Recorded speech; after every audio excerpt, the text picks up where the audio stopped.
মূলত উনি বা ওনারা প্রথম দিন থেকে দুটো কাজ করার জন্যই এই মরিয়া চেষ্টা করছেন। একটা হচ্ছে এসআইআরকে ভণ্ডুল করা, 2 বছরের কাজ 2 মাসে কেন, ইত্যাদি ইত্যাদি। দ্বিতীয় হচ্ছে উনি চান 2024 সালে মৃতযুক্ত, ফেক যুক্ত, ট্রিপল ডবল এন্ট্রি যুক্ত এবং বাংলাদেশি অবৈধ অনুপ্রবেশকারী অর্থাৎ বাংলাদেশি মুসলিম এবং রোহিঙ্গা যুক্ত ভোটার তালিকায় নির্বাচন হোক, যা ইতিমধ্যে মাইক্রো অবজারভাররা আসার আগেই বিএলওদের দ্বারাই, উনার নিয়োগকৃত বিএলওদের দ্বারাই 58 লক্ষ বাদ হয়েছে। সেই 58 লক্ষর পরে 6 নম্বর ফর্মে ওই 58 লক্ষ বাদ যাওয়া লোকের মধ্যে কয়েকশো জমা পড়েছে কিনা সন্দেহ আছে, হাজারের সংখ্যা পেরিয়েছে কিনা সন্দেহ আছে, লাখ তো অনেক দূরের কথা।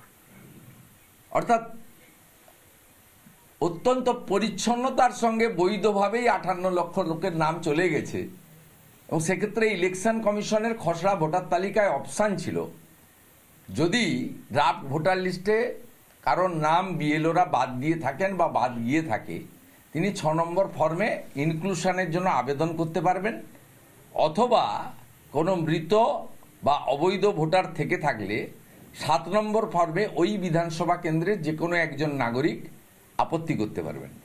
7 নম্বর ফর্ম কয়েক লক্ষ জমা হয়েছে যেটুকু আমি জানি, 6 নম্বর ফর্মের সংখ্যা হয়তো কয়েকশো হবে, লক্ষাধিক কখনোই হবে না। এটুকু আমি হলফ করে যেটুকু আমার সোর্স বা রাজনৈতিক দল হিসেবে যেটুকু আমরা জেনেছি সেটুকু আমরা বলতে পারি।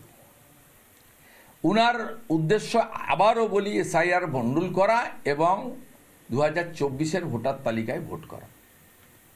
উনি আজকে যেগুলো চেয়েছিলেন ওখানে কার্যত শূন্য হাতে এসেছেন। প্রাথমিকভাবে বলবো সুপ্রিম কোর্ট কি করেছেন সেটা আমরা দেখেছি, আজকের ইন্টারিম অর্ডার কিভাবে কনক্লুড করেছেন, আবার 9 তারিখ রেখেছেন সেটাও সবাই দেখেছি, সব পক্ষকে হলফনামা দিতে বলেছেন সেটাও আমরা দেখেছি।